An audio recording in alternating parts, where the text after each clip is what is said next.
Good evening. Today on HR in America, we're going to be critically analyzing Team C. And here with a little background on Team C is Eric Donovan. All right, well, Team C started off as a consulting company for the company EGS. They needed some human resource help in their company, so they hired us to help with all their HR decisions. Kind of the mission statement for Team C is to give employees the best possible working environment while considering performance appraisals, work-life balance, training, talent management, compensation, selection, and any other issues that may arise. We also encourage participation at all levels to ensure the quality within the workplace. We aspire to create a healthy and safe environment with a sense of fun and pride for the company that we are consulting.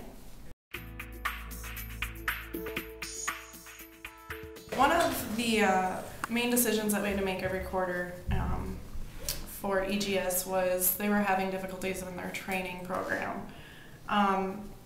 The decision that we kind of stuck with throughout every quarter and every year had to do with andragogy training. It's called Adult Active Learning, and it kind of aims more towards the adult learning styles instead of a classroom setting. It aims more to how adults learn, discussions and talking and things like that. Throughout the company, we found that there was a lot of positive feedback with the Adult Active Learning, and it also helps lower the absenteeism. It increases productivity because people are trained more in their area, and they're less likely to not show up to work because they don't want to do their job. They understand their job more and their role within the company. For the employees looking to get more out of their learning and experience at EGS, we also decided to develop an externship program. All the internals perceived it well, and it has helped improve employee well-being and for their feeling of their community within their work environment.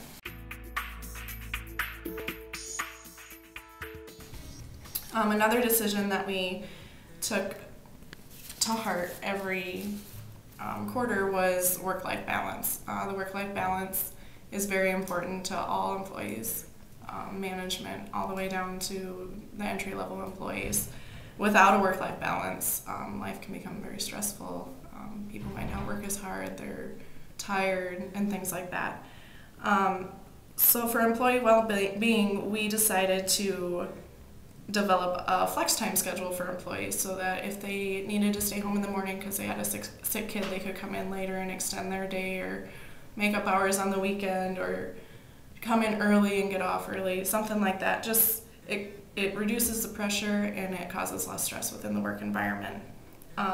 With the less stress and people are getting more sleep and they're not tired and worried about how they're going to handle life and work, there's fewer mistakes on the job. Employees feel better about the decisions they're making. They're willing to do the training and extend their careers even more. So the flex time has really taken off well for the company. At EGS, an issue arose of talent management and what we should accomplish with that. So we thought it would be the best idea to create a task force that would question and survey the employees on which things might actually work best for them to stay with the company and grow with the company. The ideas came across as really relaxing to the general employees, that they would be able to create something that would help them stay at the company, such as group socials, volleyball, basketball teams, really athletic type deals, and also social gatherings that would help them feel more comfortable with their employees and reduce the stress that they're having. In the second quarter, we chose a more general idea that we followed throughout the rest of the years that we were with EGS, as to job rotation. The job rotation that we decided to pick was more flexible, allowing individuals to feel like they're more a part of the company and that they were able to contribute to a larger proportion of the company, and they felt like they really belonged and that they were not expendable because they knew so much on how to do things in the company. This really involved high personable skills. A lot of people were working with a lot of people they have never met before and using skills that they never knew they had. On the performance appraisal side of things, usually performance appraisals are not well perceived as being a good thing. Usually they're looked down upon, but in our case they were very well received, especially when the guidance of the managers was in the proper place. Usually performance appraisals are based on personal opinion of the managers, but with the right training we were able to alleviate those issues. Many of the employees actually enjoyed the feedback that they were receiving, using the feedback that they were receiving to better themselves and make themselves better with the company, improving their careers and following the right tracks to management. This once again made them feel like more of an asset to the company and helped them involve themselves with more activities and taking on larger roles within the company. The compensation and selection side of EGS were a little bit more difficult than other decisions we had to make. Starting with compensation, we didn't know which direction to head at first. We figured a more merit-based pay, like other companies tend to use, would work out well for us.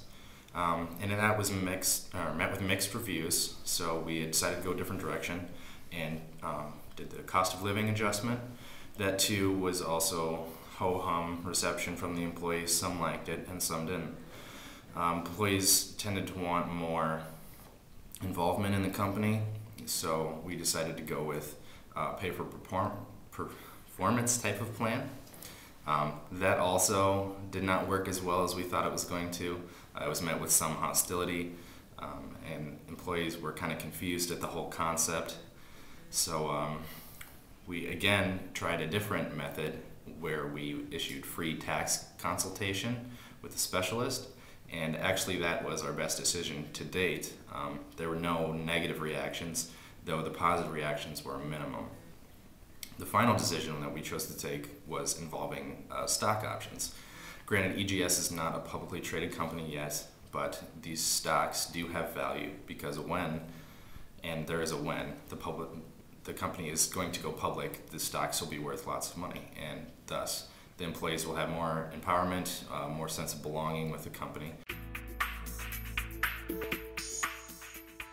The selection process was fairly standard throughout the whole time at EGS. We chose to use structured interviews as opposed to unstructured. It gave managers less leeway to make up their own questions, which could lead to problems. And it also made sure that they asked the questions that we wanted them to ask. In the end, this proved to be a really good decision for us. It led to lower turnover, decreased absenteeism, and we observed both of those trends at the end of every quarter. Clearly, it's not all smooth sailing at EGS. Inter-control problems do occur, going from employee ethics to the sustainability of the company. I'll begin the discussion with the first inter-control problem that was faced concerning the self-service portal.